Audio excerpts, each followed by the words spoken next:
Bienvenidos todos una vez más a un nuevo podcast, en este caso correspondiente a la materia de sistemas constructivos, a cargo del profesor Santi Agostinelli. Bueno, en este espacio vamos hoy a hablar de lo que es la estructura, qué se entiende como estructura de una obra. Digo, obra, siempre entiéndase obra, puede ser una casa, una escuela, una iglesia, o cualquier obra material que se pueda presentar en nuestra vida profesional, ¿no?, de la construcción. Lo primero que tendríamos que tratar de entender es qué es una estructura, ¿no? Una estructura que en general las estructuras son sistemas que son muy importantes dentro de cualquier obra, porque bueno, es bien sabido que si bien uno está acostumbrado a construir con tecnologías como el ladrillo o construir con chapa o construir cosas con madera, uno por ahí piensa que la construcción simplemente se limita a uno a poner paredes, ventanas, pisos, mesadas y muebles, pero también hay muchos elementos y sistemas, ¿no?, entre ellos las estructuras, que muchas veces están a la vista y que uno las puede identificar y que muchas veces uno pareciera como que no las ve, pero están ahí, están presentes.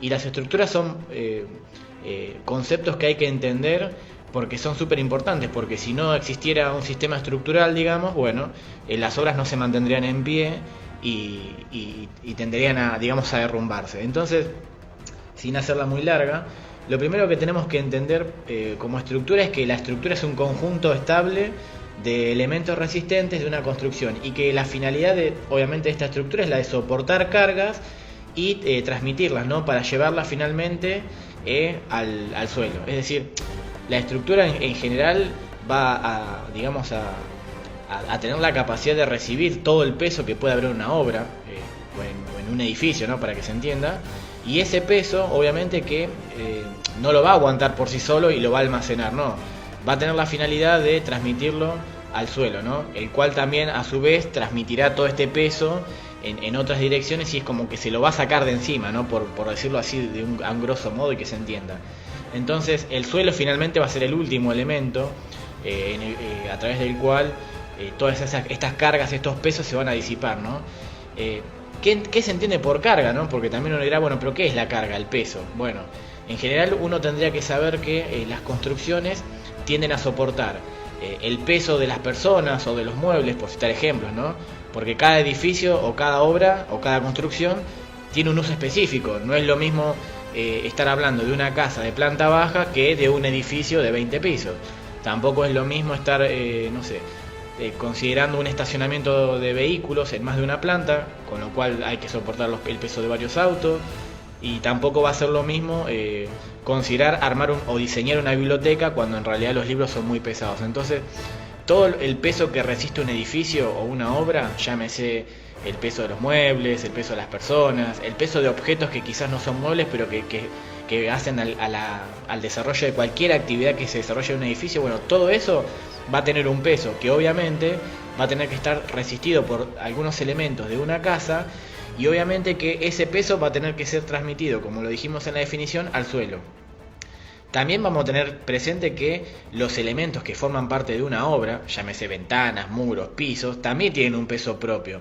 Entonces, vamos a decir a grosso modo que una construcción tiene la finalidad de transmitir todo, recibir y transmitir todo el peso que hay en una obra, llámese las personas, los muebles, todas las cosas que van dentro de una casa o de un edificio, y al mismo tiempo tiene que resistir su propio peso, ¿no? El peso mismo del ladrillo, el mismo peso del piso, de los contrapisos, de los techos, de los tirantes de madera, de todos los elementos que finalmente hacen una construcción. Bueno, todo lo que es el peso propio y el peso ajeno, digamos, que se da por el uso, bueno, la estructura es un conjunto de elementos que va a tener que recibir todo ese peso y transmitirlo a través de distintos elementos hasta llevarlo al suelo y finalmente en el suelo se terminarán descargando todas estas fuerzas, cargas o esfuerzos. Bien, entonces, la estructura tendrá entonces forma y dimensiones, porque obviamente que todos los elementos de una construcción en general tienen formas y dimensiones, ¿no? Lo que podemos decir es que va a estar constituida por un material que sea capaz de resistir estos esfuerzos. Voy a dar un ejemplo. Digamos, absurdo, pero bueno, para que se entienda a fines prácticos. Yo no voy a armar una estructura de papel, porque eso no aguantaría nada, digamos, ¿no? Por la situación del papel. obviamente con humedad, con viento, con cualquier cosa, creo que es una estructura de papel sería impensado, ¿no? Por eso pongo un ejemplo extremo de lo que uno no va a hacer, ¿no? Pero sí uno puede trabajar con materiales que uno supone, porque conoce, porque los vio en la escuela o porque lo veo en la vida práctica, digamos, o porque uno intuye, ¿no?, que estos elementos podrían ser resistentes. Bueno, uno va a trabajar con elementos que van a ser resistentes y que van a tener la capacidad, ¿no?, de soportar todos estos pesos y estas cargas. Bueno, en general nosotros vamos ahora, hay muchos elementos, pero vamos a citar 3 grandes grupos, ¿no?, que son por ahí los que más se trabajan quizás en nuestra localidad. Por un lado tenemos, bueno, todo lo que son los bloques, que pueden ser ladrillos comunes, ladrillos cerámicos, ladrillos de concreto. Por otro lado también tenemos estructuras que están hechas a partir de la madera, ¿no? Si bien acá no hay edificios en su totalidad, o si los hay son muy pocos, hechos de madera, bueno, la madera es un elemento que también se puede usar en estructura. Y también hay elementos que quizás acá no se usa tanto, aunque hay presentes, ¿no?, en nuestro patrimonio histórico, edificios que se han hecho de hierro, ¿no? Por ejemplo, para que se dé una idea, bueno, no sé, las estructuras de los galpones de los pollos son estructuras metálicas. También lo puede ser el silo de una balanza donde, bueno, se dejan generalmente cereales como la soja, el maíz. Bueno, entonces esa planta donde se cargan y descargan camiones, bueno, esas estructuras son metálicas, también la de los hilos. O también algunas estructuras de antiguos galpones de trenes, ¿no?, que a veces, no sé, la estación de 25, pero a veces los trenes se reparaban en galpones que en su mayoría estaban hechos a partir de estructuras metálicas y de madera. Bueno, yo en el PDF que les comparto siempre adjunto a este podcast, ustedes van a ver unas imágenes ahí de ejemplos en las que, por ejemplo, vamos a ver una estructura de madera y, bueno, si vemos bien la imagen, vamos a ver que, bueno, hay muchos elementos, algunos digamos son verticales, otros están inclinados, otros son horizontales. Bueno, todos los elementos están hechos con un mismo material, en este caso la madera. Y vamos a ver que, bueno, quizás aunque uno no los tenga tan presente ahora, vamos a ver cabios, vigas y columnas. Lo interesante es que en este caso, si uno trabajara con elementos de madera, bueno, tendría que tener presente cómo van a estar unidas esas distintas piezas de madera, ¿no? Porque uno no va a venir y las va a pegar simplemente con plasticola, ¿no? Digo, por poner un ejemplo ridículo, ¿no? Simplemente quizás habrá que tener en cuenta, bueno, si voy a trabajar con madera, bueno, qué tratamiento o qué precauciones voy a tener respecto del mantenimiento de la madera, pero también cómo voy a yo terminar vinculando todos esos distintos elementos que van a tener distintas funciones. En este caso vemos como alguna especie de elemento metálico, una chapa, que seguramente está atornillada, y eso sería el medio de unión entre vigas, columnas y los cabios, ¿no? Por otro lado vemos una estructura metálica. La estructura metálica, al igual que la madera, tiene sus ventajas y sus desventajas. Bueno, en este caso vamos a ver como si hay una construcción que está hecha como en la ladera de una montaña. Y bueno, vamos a ver también vigas, columnas. Y lo interesante en los dos ejemplos es que la estructura, tanto metálica como, digamos, de madera, permite que uno pueda hacer toda la estructura de una obra, de un edificio. Y una vez que uno haya materializado esa estructura, bueno, uno pueda recién empezar a levantar paredes, colocar techos, colocar ventanas, colocar pisos, ¿no? Es decir, la estructura da como cierta independencia y nos libera un poco de esta idea de que para tener un edificio, digamos, o una obra, para poder levantarla sí o sí tiene que haber paredes. Bueno, estos son por ahí dos ejemplos en los cuales uno ve que no necesariamente tienen que estar las paredes levantadas para uno poder comenzar a armar un edificio. Y en el último caso, que es por ahí sí el que más se trabaja en nuestra ciudad y en muchos lugares de nuestro país, sobre todo, bueno, en Capital Federal, en Rosario, La Plata, bueno, en Mar del Plata, en ciudades muy importantes, donde ya hay edificios de mayor envergadura, bueno, las estructuras de hormigón armado, ¿no? Que, bueno, quizás el hormigón armado es un material mucho más conocido, aunque nosotros por ahí no sabemos todavía cómo se ejecutan estas grandes obras. Básicamente se trabaja con materiales aglomerados y conglomerados, que en este caso, cuando se mezclan con determinadas condiciones, bueno, dan lugar a un material nuevo que tiene unas propiedades que son compatibles con las que nosotros vamos a trabajar, en este caso para una estructura. Bueno, mucho más que agregar del hormigón, es que es básicamente la base de de este aglomerado, de esta mezcla, es cemento, arena, piedra y agua, ¿tá? Y hierro también, ¿no? Yo ahora no me voy a detener mucho en la composición, pero esto es porque es una primera introducción, ¿no? Pero bueno, lo que quiero que se entienda es que nosotros vamos a trabajar en general, o quizás vamos a ver, ¿no? Muchos trabajos que se hacen a partir de estructuras de madera, a partir de estructuras de perfiles metálicos o a través del hormigón armado. Ahora, el uso de este material, que quizás a muchos les puede parecer novedoso porque por ahí no lo conocen, no se descubre ni se aplica, digamos, en la actualidad, ¿no? En esta actualidad pandémica. En realidad las estructuras están presentes desde hace muchos años, y muchas se perciben a través de las grandes obras que nosotros hemos conocido a través de fotografías, películas o inclusive libros de historia, ¿no? Por un lado podemos, bueno, para citar un ejemplo, tenemos la Torre Eiffel, que la Torre Eiffel es una antigua antena de radio que se levantó en carácter de temporal, ¿no? Es decir, por un tiempo, para una exposición, y finalmente el impacto que tuvo fue tan tremendo, digamos, que quedó en carácter de permanente y es el emblema de París, de la ciudad de París, pero de todo un país, ¿no? De Francia.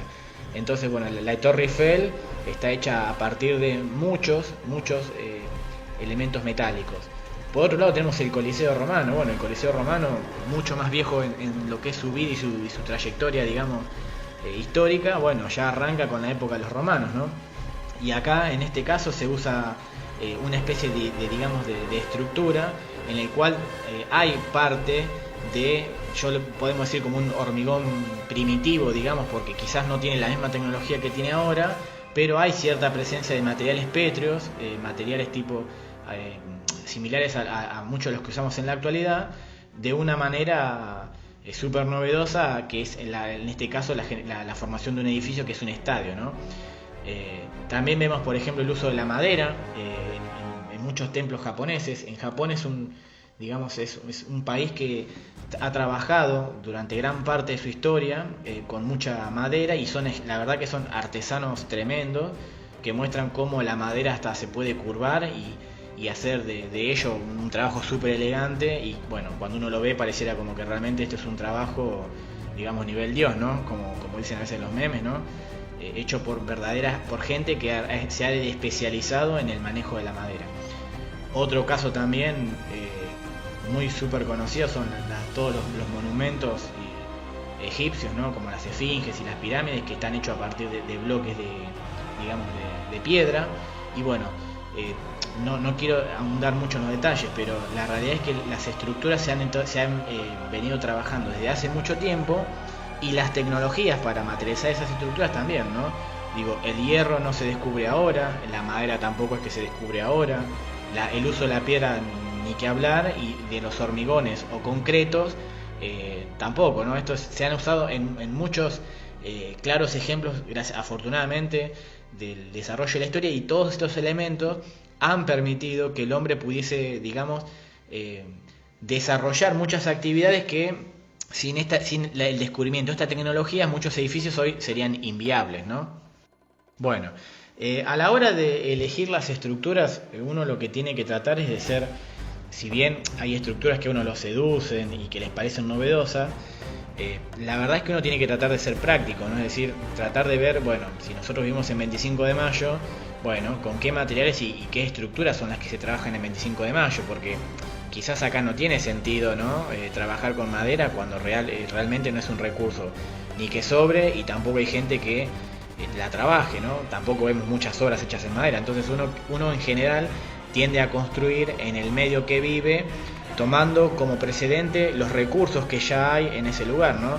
Cuando siempre digo lo de las pirámides de Egipto o de las esfinges, bueno, uno no va a construir con madera en el desierto porque realmente no hay bosque y tampoco hay madera. Entonces tiene lógica construir con bloques, ¿no? Con piedra.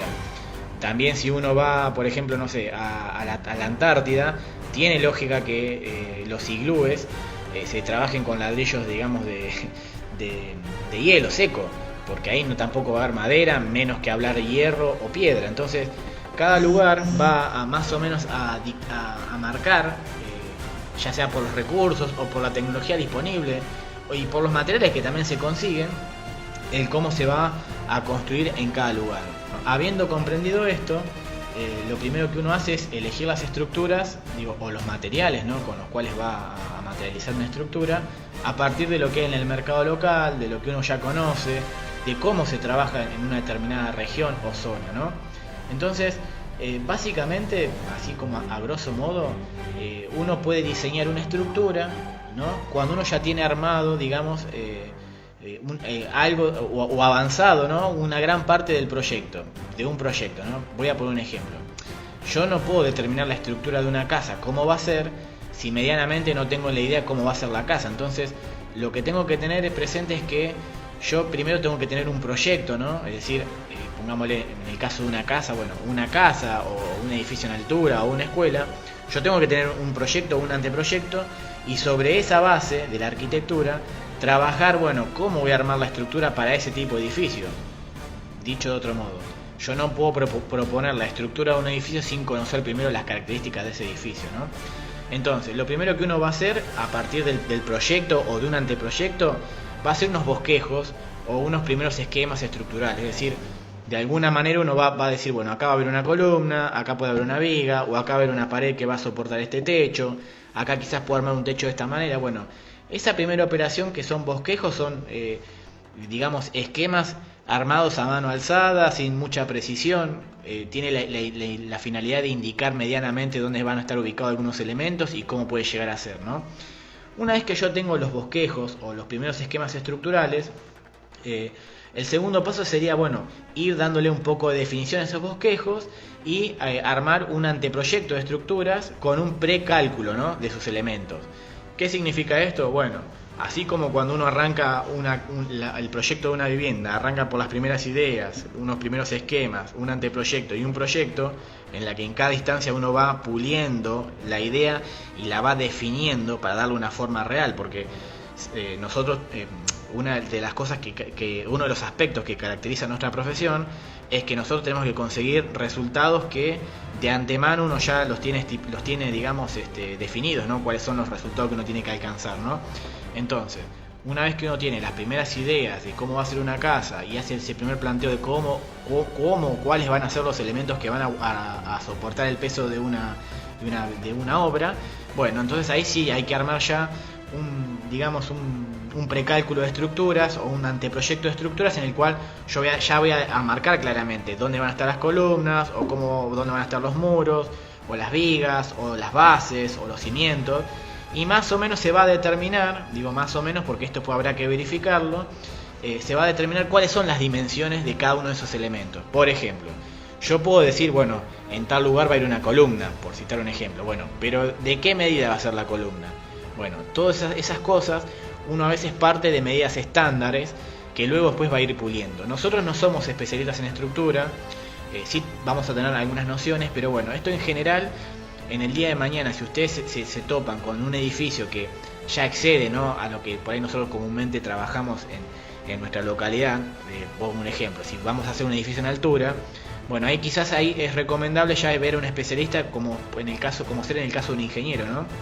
Entonces, nosotros plantearles al ingeniero, mira, queremos hacer un edificio de estas características, tenemos alguna idea de dónde podrían estar los elementos estructurales. Bueno, necesitamos que alguien nos calcule realmente, bueno, cómo van a ser las dimensiones de esos elementos y qué cantidad, ¿no?, de hierro o qué cantidad de cemento, arena, piedra o cantidad de hormigón, si es que ya viene armado, ¿no?, si ya viene preelaborado, vamos a necesitar para eso. Entonces, bueno, toda esa zona, esa etapa de precálculo, es decir, de las primeras ideas, llevarla a algo un poco más concreto, a veces la podemos hacer nosotros como maestro mayor de obra, y si no, también se la podemos encomendar a otro profesional.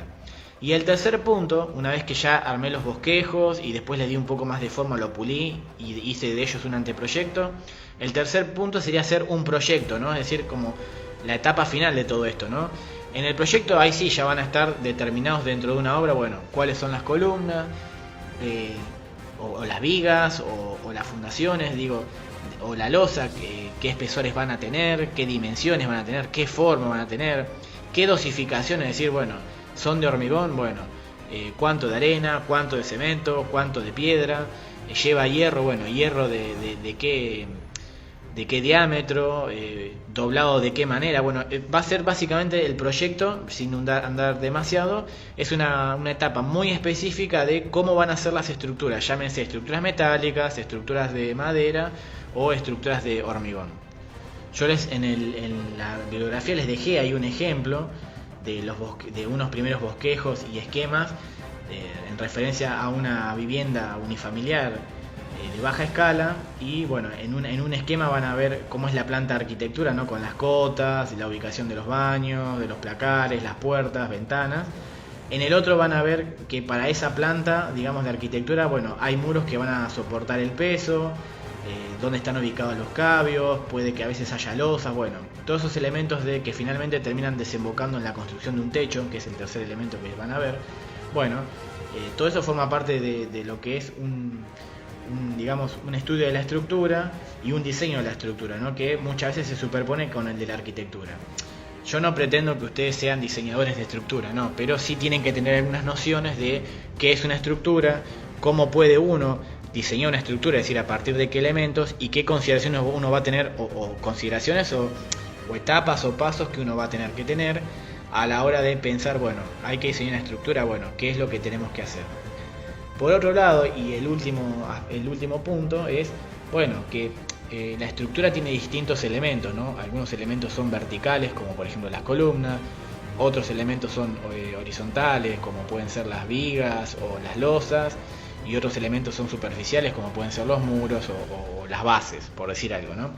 Bueno, cada elemento, ¿tá? Va a trabajar a distintos esfuerzos. Esto quizás lo puedan ver un poco más con más definición o con más precisión cuando vean las materias de cálculo, ¿no? Yo no recuerdo los nombres, pero son, creo que, resistencia y estática de materiales o estructuras 1. Bueno, esto es una pequeña introducción, ¿no? A mí lo que me interesa es que ustedes sepan que hay esfuerzos, por ejemplo, como la tracción, la compresión o la flexión, que me gustaría que sepan cómo se dan, en qué sentido se producen y qué es lo que le producen a los materiales, ¿no? En el caso de la tracción, bueno, quizás los elementos se alargan, o en el caso de la compresión, quizás los elementos como que se aproximan, y obviamente que en el caso de la flexión, bueno, los elementos pareciera como que se curvan, ¿no?